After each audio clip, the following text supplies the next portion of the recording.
Тэгэхээр шинээр тоглоом байгуулах юм бол ямар тоглоомтой болохыг хүсэж байгаа талаар мэдчих авцгаая. За явцгаая. Галзуу болгоом. Волейболын тортой.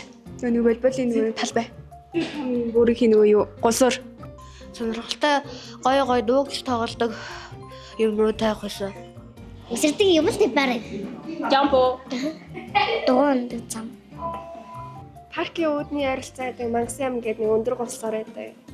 Тийм байр сонирхолтой жаадаг. Тинт төсөлтэй. Тэгээд нэг урт биш гэхдээ арай өндөр. Тийм их алхдаг зам байж болно. Бас гоё усан хэрэглэлтэй болоо. Тэр усан хэрэглэлт нь хон сэлмээр байна. Жампинг. Жамп хэрэгтэй бид нарт.